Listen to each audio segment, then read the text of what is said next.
नमस्कार दोस्तों, आप सभी लोगों का स्टडी IQ अकेडमी स्वागत है। आप लोगों के लिए मैं जो है आज महत्वपूर्ण इम्पोर्टेंट क्वेश्चन लेके आया हूँ। जो भी विद्यार्थी EO, RO, RAS उसके अलावा JEN भर्ती परीक्षा की तैयारी कर रहे हैं, उन सभी के लिए ये बहुत ही महत्वपूर्ण रहेगा। उसके अलावा अन्य भर्ती परीक्षाओं की तैयारी कर रहे हैं विद्यार्थी, उनके लिए भी ये क्लास महत्वपूर्ण रहेगी। जैसे रीट हो गया और भी तमाम जो भर्ती परीक्षाएं होने वाली है राजस्थान में हर एक एग्जाम के लिए ये वीडियो बहुत ही महत्वपूर्ण होने वाली है। परंतु मैं यहाँ पर डेडिकेटेड होकर के बना रहा हूँ वीडियो RS, EO, RO और JEN के लिए। तो इन तीनों के लिए, साथ में जो चतुर्थ श्रेणी कर्मचारी भर्ती परीक्षा की तैयारी कर रहे हैं उन विद्यार्थियों के लिए भी ये रामबाण साबित होगी ये महत्वपूर्ण वीडियो। क्योंकि ये वीडियो वह वीडियो है जो अभी हाल ही में पेपर आयोजित हुए हैं 2024 में, अंत में उनका सारा का सारा मैं सॉल्यूशन करवाने वाला हूं आंसर की के अनुसार। तो आप वीडियो को अंत तक देखें। जो भी टॉप इंपोर्टेंट क्वेश्चन होंगे आपके, वो सारे के सारे राजस्थान जीके के मैं यहाँ पर करवाने वाला हूँ। केवल और केवल राजस्थान जीके के करवाऊंगा मैं। History, polity, art and culture और राजस्थान की राज्य व्यवस्था मैं इसके अलावा और नहीं करवाऊंगा इस वीडियो में, पहले ही बता देता हूं आपको। तो चलिए दोस्तों, इतने सारी बातें मैंने क्लियर कर दी है। अब आप अच्छे से आराम से आंसर देते रहना। चलो, पहला क्वेश्चन आपकी स्क्रीन पर हिंदी और अंग्रेजी दोनों भाषाओं में मिलेगा। मैं हिंदी में पढ़ूंगा केवल। 2011 की जनगणना के अनुसार राजस्थान के निम्न में से किस जिले में लिंगानुपात सबसे अधिक है? तो लिंगानुपात सबसे अधिक कहां पर है 2011 की जनगणना के अनुसार? तो यह आपका जवाब हो जाएगा डूंगरपुर में। 2011 की जनगणना के अनुसार लिंगानुपात सबसे ज्यादा है डूंगरपुर में। चलो, अगला प्रश्न आपके लिए। राजस्थान के इन क्षेत्रों में से कौन सा शुष्क उत्तर पश्चिमी मैदान का एक भाग है? किसका? शुष्क उत्तर पश्चिमी मैदान, यानी कि एरिड नॉर्थ वेस्टर्न प्लेन का। तो आपको यह बताना है। चलिएगा, फटाफट से आप लगाते रहिएगा क्योंकि समय नहीं है आप लोगों के पास। जल्दी जल्दी आंसर बताइए। बाड़मेर हो जाएगा आपका सही जवाब। नेक्स्ट क्वेश्चन आपके लिए। राजस्थान का निम्न में से कौन सा भाग अनुसूचित मरुस्थल क्षेत्रों में नहीं है? अनुसूचित मरुस्थलीय क्षेत्रों में नहीं है, जैसे झुंझुनू, उदयपुर, जोधपुर, जैसलमेर। तो झुंझुनू, जैसलमेर, जोधपुर तो है, परंतु उदयपुर नहीं है। सीधा सा जवाब दिख रहा है। नेक्स्ट क्वेश्चन, चलते हैं सीधा यहां पर। नेक्स्ट क्वेश्चन ये रहा। राजस्थान लोक सेवा आयोग के अध्यक्ष एवं सदस्यों की नियुक्ति निम्न में से किसके द्वारा की जाती है? यानी कि RPSC के जो अध्यक्ष होते हैं और जो सदस्य होते हैं, इनकी नियुक्ति कौन करते हैं? तो इनकी नियुक्ति की जाती है राज्यपाल यानी कि गवर्नर के द्वारा। तो ये आप लोग याद रखिएगा। नेक्स्ट क्वेश्चन मैं बता दिया हूं पहले आपको। EO, RO, JEN और RS इन सभी भर्ती परीक्षाओं के लिए यह 100% उपयोगी रहने वाली क्लास है राजस्थान जीके के दृष्टि से। रामगढ़ विषधारी वन्य जीव अभ्यारण्य राजस्थान के निम्नलिखित में से किस स्थान में स्थित है? बताओ। रामगढ़ विषधारी जो नया बना था दोस्तों, चौथे नंबर का, उसी की बात कर रहे हैं। राज्य का चौथा, देश का 52वें नंबर का। तो रामगढ़ विषधारी वन्यजीव अभ्यारण्य किस जिले में है? जवाब हो जाएगा बूंदी में। कहां पर है? बूंदी में। नेक्स्ट क्वेश्चन आप लोगों के लिए। चलिएगा, सीधा 27वें नंबर पे ले चलता हूं।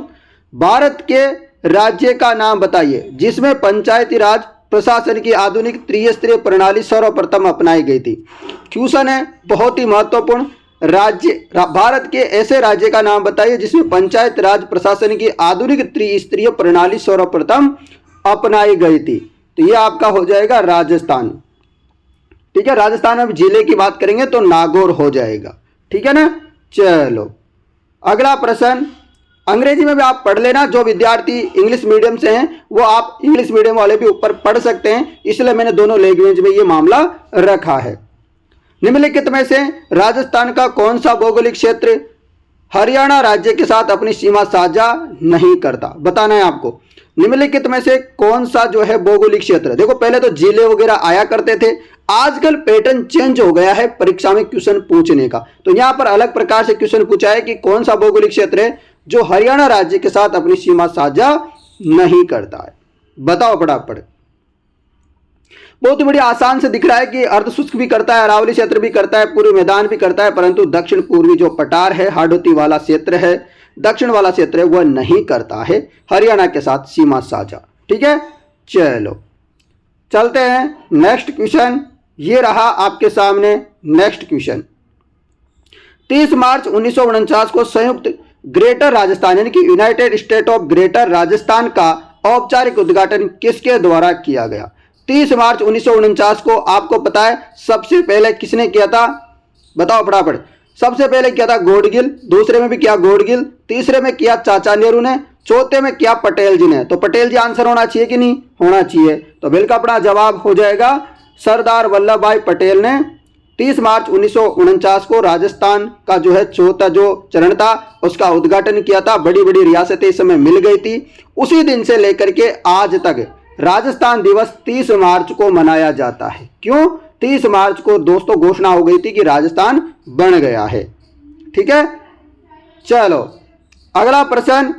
हाँ, ये अच्छा क्वेश्चन है। आपको पता है दोस्तों ये आरएस में ऐसे ही क्वेश्चन पूछे जाते हैं और सारा का सारे क्वेश्चन मैं लेके आया हूं आपके लिए, उसी प्रकार से लेके आया हूं जिस प्रकार से आपका एग्जाम में क्वेश्चन आने वाले हैं। Easy to moderate, moderate to जो हार्ड वगैरह, इस टाइप के सारे क्वेश्चन आपके एग्जाम में आएंगे। सूची फर्स्ट सूची सेकंड दे रखी है। सूची फर्स्ट में बोली या उपभाषा दे रखी है। सूची सेकंड में दे रखी है मुख्य रूप से इन मंडलों या क्षेत्रों में बोली जाती है वो भाषा के, और फिर आपको मैच द फॉलोइंग करना है। फिर आपको नीचे कुछ ऑप्शन दे रखे हैं, उनमें से आंसर देना है। मतलब इस प्रकार के क्वेश्चन जो है आपको सारे एग्जामों में देखने को मिलते हैं। तो बताओ, तो आपको बता दें यहां पर हाडोती लिख दिया था एग्जामिनर ने, परंतु आपको याद रखना है हाडोती। तो हाडोती में कौन कौन सा आता है? तो हाडोती में आता है बारां और झालावाड़। बारां और झालावाड़ आता है। ब्रज भाषा की बात करें तो ब्रज भाषा आपके बोली जाती है ब्रज क्षेत्र, पूर्वी राजस्थान, भरतपुर, करौली की बात करें। मारवाड़ी भाषा आपकी बोली जाएगी मारवाड़ में यानी कि जोधपुर, जैसलमेर में। शेखावाटी बोली जाएगी आपके सीकर, झुंझुनू, चूरू की बात करें। तो इस प्रकार ऑप्शन नंबर अपना क्या हो जाएगा? 3 सही हो जाएगा। ऑप्शन नंबर 3 सी आपका सही जवाब होगा। आपका अगला और बहुत ही महत्वपूर्ण क्वेश्चन, राजस्थान राज्य योजना का अध्यक्ष निम्न में से कौन होता है? यानी कि जो राज्य योजना होती है ना राजस्थान की, उसके अध्यक्ष साहब कौन होते हैं? तो वो जो मुख्यमंत्री होते हैं, वर्तमान में मुख्यमंत्री कौन है? भजन लाल शर्मा जी, जिनका विधानसभा क्षेत्र है सांगानेर। बहुत सारे बच्चे क्या है कंफ्यूजन रह जाते हैं, तो कभी कभी क्वेश्चन आ जाए कि कोई का विधानसभा क्षेत्र कौन सा है, तो याद रखना सांगानेर, भरतपुर नहीं है। ये भरतपुर के रहने वाले जरूर है। ठीक है, चलो अगला प्रश्न आप लोगों के लिए, ये क्वेश्चन भी आ सकता है, अच्छा क्वेश्चन है। पेरिस पैरा ओलंपिक 2024 के किस खेल वर्ग में मोना अग्रवाल ने कांस्य पदक जीता? तो मोना अग्रवाल ने कांस्य पदक जीता और मोना अग्रवाल का संबंध राजस्थान से, तो इसलिए क्वेश्चन बनता है आपकी भर्ती परीक्षाओं में। तो R2 महिला 10 मीटर एयर राइफल SH1 कौन सी थी? R2 महिला 10 metre air rifle SH1 category थी। तो आपको याद रखना है दोस्तों, आपकी भर्ती परीक्षाओं में क्वेश्चन पुराने रिपीट होते हैं। मैं फिर से बता रहा हूं, आप इन क्वेश्चनों को अच्छे से देख लीजिएगा, वीडियो अंत तक देख के जाना, ज्यादा क्वेश्चन नहीं है। और आप अच्छा सा प्यार दोगे और आज इस वीडियो को दबा करके शेयर करोगे, मैं आपसे वादा करता हूं आपकी भर्ती परीक्षा तक आपको इसी प्रकार से मैं पढ़ाता रहूंगा। चलो अगला प्रश्न है आपके लिए, भारतीय संविधान के किस अनुच्छेद के द्वारा प्रत्येक राज्य में राज्यपाल की नियुक्ति का प्रावधान है? बताओ, चलो बताओ फटाफट। सभी विद्यार्थी इसका जवाब देंगे। तो आर्टिकल 155 में भारतीय संविधान किस अनुच्छेद के द्वारा प्रत्येक राज्य में राज्यपाल की नियुक्ति का प्रावधान है? तो आर्टिकल 155 में, नहीं सॉरी रुक जाओ दोस्तों, आर्टिकल 153, सॉरी आर्टिकल 153 आपका सही जवाब होगा। कितना? आर्टिकल 153। बहुत ही बढ़िया, बहुत सारे बच्चे जवाब दे रहे हैं। चलो ये रहा अगला प्रश्न, राज्य मानवाधिकार आयोग के अध्यक्ष के लिए सबसे उपयुक्त कथन करें, कथन की पहचान करें। बताओ, राज्य मानवाधिकार आयोग के अध्यक्ष के लिए सबसे उपयुक्त जो कथन है उसकी पहचान करनी है। तो वो क्या हो? उच्च न्यायालय के मुख्य न्यायाधीश अथवा न्यायाधीश हो, ये आपका सही जवाब हो जाएगा। चलो अगला प्रश्न, राजस्थान के मुख्य सचिवों को उनकी नियुक्ति के अनुसार पुराने से नए क्रम में, यानी कि पुराने से नए क्रम में आपको जमाना है। बहुत ही अच्छा क्वेश्चन है, और ऐसे क्वेश्चन जब आ जाते हैं तो लोगों के पसीने छूट जाते हैं एग्जाम में कि इसका आंसर करें तो क्या करें, इसलिए आपको यह भी पढ़ना चाहिए। चलो बहुत ही बढ़िया। तो सबसे पहले आपको बताया श्री ओम प्रकाश मीणा जी थे, फिर आपको बताया श्रीमती कुशल सिंह थी, तो पहला ये होना चाहिए, दूसरा श्रीमती कुशल सिंह होना चाहिए, फिर आपके श्री राजीव स्वरूप होना चाहिए तीसरे नंबर पे, फिर चौथे नंबर पे श्रीमती उषा शर्मा, ये तो अभी हाल ही में थोड़े दिन पहले ही थी अशोकोलॉजी के समय में। तो इस प्रकार से हो गया। तो पहले सी, तो सी कौन से में आ रहा है, केवल इसी में सी आ रहा है, तो ये हो जाएगा आपका, ठीक है ना। चलो ये रहा अगला क्वेश्चन। मोतीलाल मोनारिया के अनुसार वह काव्य ग्रंथ जिसमें हमें एक राजा की महानता, उनके विजय, युद्ध और वीरता का वर्णन मिलता है, बताओ। रासो उसे क्या कहते हैं, एक राजा की महानता के बारे में विचरण हो, उसमें उसकी विजयों के बारे में लिखा हो, युद्ध लिखे बारे में लिखा हो, वीरता का वर्णन किया हो, तो उससे क्या कहते हैं, रासो कहते हैं। क्या कहते हैं, रासो कहते हैं। अगला प्रश्न, इन संगठनों में से कौन सा संगठन राजस्थान पंचायत राज प्रणाली के क्रम में सबसे ऊंचे स्तर पर है। आपको बताना है कि इन संगठनों में से कौन सा संगठन है जो पंचायत राज व्यवस्था होती है, उस पंचायत राज व्यवस्था में सबसे ऊंचे स्तर पर, सबसे ऊपर कौन है। जवाब हो जाएगा जिला परिषद। क्या होगा, जिला परिषद सबसे ऊपर रहता है इसमें। चलो अगले प्रश्न की तरफ चलते हैं। ये रहा अगला प्रश्न, रणथंभौर के चौहान वंश का संस्थापक कौन था। रणथंभौर के जो चौहान वंश था, इसके संस्थापक आपको बताना है। दोस्तों अजमेर के जो राजा के बेटा था, और जो है फिर यहाँ से लड़ाई वड़ाई हुई, तो ये जो है रणथंभौर में भाग गए, और फिर वहां जाकर के इन्होंने अपना राजकाज शुरू किया और वहां संस्थापक बन गए। तो वह कौन थे, गोविंदराज। कौन, गोविंदराज। आपको याद रखना है मित्रों, क्वेश्चन आता है रणथंभौर के चौहान वंश का संस्थापक गोविंदराज, ठीक है। चलो अगला प्रश्न, कौन सा संगठन राजस्थान में औद्योगिक क्षेत्रों में आधारभूत संरचना के विकास के लिए प्रमुख है। बताना है कौन सा संगठन है जो राजस्थान में औद्योगिक क्षेत्रों में आधारभूत संरचना के विकास के लिए क्या है, प्रमुख है। बहुत ही बढ़िया, रीको। तो आपका यह रीको सही जवाब होगा सभी विद्यार्थियों का, रीको आपका राइट आंसर हो जाएगा। नेक्स्ट क्वेश्चन, प्राकृतिक गैस आधारित रामगढ़ ताप संयंत्र कहाँ स्थित है। जो प्राकृतिक गैस आधारित जो रामगढ़ ताप संयंत्र कहाँ पर है, आपको बताना है। रामगढ़ पावर प्लांट लोकेटेड कहाँ पर है, जो नेचुरल गैस बेस्ड है। बहुत ही बढ़िया जवाब आ रहा है लोगों का, जैसलमेर में है रामगढ़ ताप संयंत्र। रामगढ़ विषधारी अभ्यारण्य पूछे तो बूंदी में। रामगढ़ आपका जो गैस आधारित परियोजना है ताप वाली, तो वो जैसलमेर में आप लोगों को याद रखना है, ठीक है ना।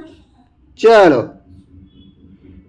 नागर ब्राह्मणों से राजपूतों की उत्पत्ति का सिद्धांत किसने प्रतिपादित किया। यह भी अच्छा क्वेश्चन है और नया क्वेश्चन है, ऐसा क्वेश्चन बहुत कम आते हैं, परंतु आया है तो आपको याद रखना चाहिए। नागर ब्राह्मणों से राजपूतों की उत्पत्ति का सिद्धांत प्रतिपादित किया, किसने किया था, तो डॉक्टर डी.आर. भंडारकर ने। किसने, डॉक्टर डी.आर. भंडारकर ने।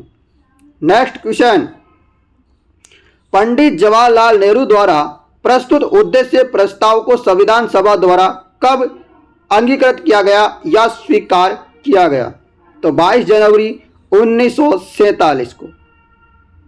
22 जनवरी 1947 आपका सही जवाब होगा। अगला प्रश्न आपका ये रहा, पिछवाई पेंटिंग किस कला विद्यालय से संबंधित है। Pichwai painting is associated with which school of art, बताइए। किशनगढ़, नाथद्वारा, बूंदी, कोटा। सबको पता है कि नाथद्वारा से संबंधित है पिछवाई पेंटिंग। आपको पता है यहाँ कृष्ण भगवान की जो बाल रूप है उनकी यहाँ पर पेंटिंग देखने को मिलेगी, और यहाँ पर कीड़े वगैरह के इनकी इस प्रकार की मतलब प्राकृतिक दृश्य भी देखने को मिलता है। तो नाथद्वारा राजसमंद आपका सही जवाब होगा। चलो अगले प्रश्न में चलते हैं। ये लीजिएगा, आपके सामने अगला प्रश्न आ गया है, लीजिए। अच्छा क्वेश्चन है मित्रों, आप अच्छे से कीजिएगा। हाँ, मैं अंग्रेजी और हिंदी दोनों को दिखाने की कोशिश करूंगा। चलिएगा, देखिए सूची फर्स्ट दे रखी है जिसमें झील दे रखी है, सूची सेकंड दे रखा है जिसमें स्थित के निकट दे रखा है। तो बताओ, तो आपको बताए जेसमंडल झील, जेसमंद झील आपको बताना है। जेसमंद झील कहाँ है? तो जेसमंद झील आपके उदयपुर, ठीक है। सांबर झील आपको पता है जयपुर, सांबर झील कहाँ है? जयपुर। और डीडवाना लेक, डीडवाना झील कहाँ है? डीडवाना झील नागौर में। पचभद्रा झील आपके हो जाएगी बाड़मेर में। इस प्रकार ऑप्शन नंबर 1 अपना सही हो जाता है।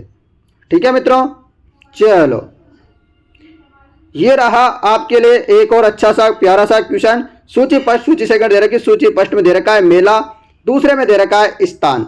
करणी माता का मेला कहाँ लगता है? बताओ।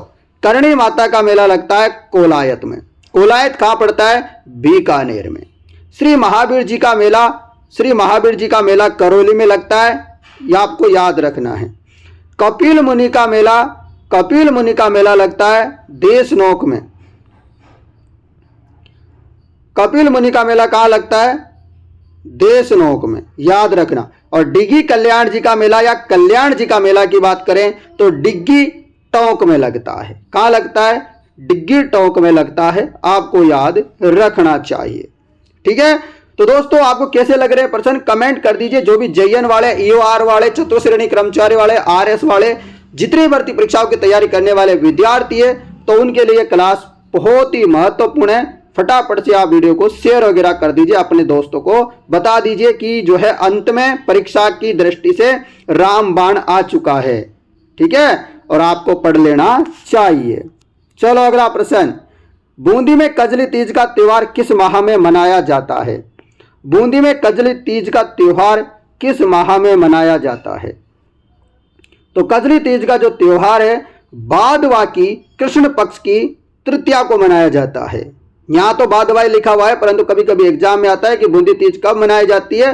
तो भादवा की जो कृष्ण पक्ष की तृतीया आती है उस दिन बूंदी की कजली तीज, बड़ी तीज, सातुड़ी तीज जो बोलते हैं वो बूंदी को बोलते हैं, आपको याद रखना है। जबकि छोटी तीज बोले तो छोटी तीज जयपुर की प्रसिद्ध है और ये श्रावण के माह में शुक्ल में और तृतीया को आती है, श्रावण शुक्ल तृतीया को आती है। आप लोगों को ये भी याद रख लेना है। ठीक है मित्रों, चलिएगा चलता हूं अगले प्रश्न की तरफ। ये रहा, राजस्थान के निम्न में से किस क्षेत्र में इंदिरा गांधी नहर से पानी का लाभ मिलता है? जिन में लाभ मिलता है आपको उनका बताना है। क्या चूरू में मिलता है, जैसलमेर में मिलता है, जोधपुर में मिलता है, अजमेर में मिलता है? किस में मिलता है फटाफट बता दो। तो आपको पता है चूरू में मिलता है, जैसलमेर में मिलता है, जोधपुर में मिलता है, परंतु अजमेर का कोई संबंध नहीं है। अजमेर में बिशलपुर डैम से पानी मिलता है। ठीक है, चलो अगला प्रश्न आप लोगों के लिए फिर से, ढोल नृत्य का संबंध राजस्थान के किस स्थान से है? ढोल नृत्य का संबंध बताना है आप लोगों को। ढोल नृत्य का संबंध किससे है? तो ये हो जाएगा जालोर से। कौन से लोर से? जालोर से हो जाएगा ढोल नृत्य का संबंध। ठीक है, ढोल नृत्य का संबंध जालोर से है, आपको याद रखना है। ठीक है, और गीदड़ नृत्य का पूछे तो शेखावाटी से है। गीदड़ नृत्य भी बहुत बार एग्जाम में आता है, तो शेखावाटी से संबंधित है, आपको याद रखना है। ठीक है, चलो अगला प्रश्न, राजस्थान में इंस्टीट्यूट ऑफ लीडरशिप डेवलपमेंट कहाँ स्थित है? बताइए। Where is the institute of leadership development located in the state of Rajasthan? बताइए। बहुत ही बढ़िया जवाब हो जाएगा जयपुर में। कहां पर है? जयपुर में स्थित है। चलो आज का अंतिम क्वेश्चन की तरफ ले चलता हूं आपको। राजस्थान परमाणु ऊर्जा संयंत्र को किस वर्ष में चालू या कमीशन किया गया था? परमाणु ऊर्जा संयंत्र को किस वर्ष में चालू या कमीशन किया गया था? बहुत ही बढ़िया जवाब आ रहा है आप लोगों का 1973। 1973 आपका सही जवाब होगा। तो दोस्तों आज के ये बहुत सारे क्वेश्चन थे, ये पूरा का पूरा पेपर था, मैंने सारा का सारा सॉल्यूशन करवा दिया है आप लोगों को अच्छे से। अब मुझे आप सभी के सभी विद्यार्थी कमेंट करके बताएंगे, जो भी विद्यार्थी जेईएन की, एएन की, ईओआरओ की, आरएस की या चतुर्श्रेणी कर्मचारी भर्ती की, रीट की जो भी तैयारी कर रहे हैं, जो भी इस वीडियो को देख रहे थे, उन सभी विद्यार्थी मुझे बताएंगे कि आपको ये वीडियो कैसी लगी। और आप इसकी पीडीएफ लेना चाहते हो कि सर हमें इसकी पीडीएफ दे दो तो बहुत बढ़िया रहेगा, तो पीडीएफ तो मैं दे दूंगा, कहां मिलेगी पर अब आपका सवाल, तो पीडीएफ मिलेगी आपको टेलीग्राम ग्रुप पे अपना स्टडी IQ अकेडमी, वहां से आप इसे डाउनलोड कर लेना। आप सभी विद्यार्थियों को मेरी तरफ से हार्दिक शुभकामनाएं आपके पेपर के लिए। और आप चाहते हो कि मैं इस प्रकार की और भी वीडियो लेके आऊं जिससे आपके एग्जाम में क्या हो, रामबाण साबित हो, आप जो है परीक्षा में पूरे में से पूरे नंबर लेके आओ राजस्थान जीके में, तो मुझे कमेंट कर दो दबा करके आज कि सर हमको और भी वीडियो चाहिए, और चाहिए तो फटाफट कमेंट करो, देरी मत करना, देरी करोगे तो आपका नुकसान होगा, मेरा नहीं होगा। ठीक है, धन्यवाद।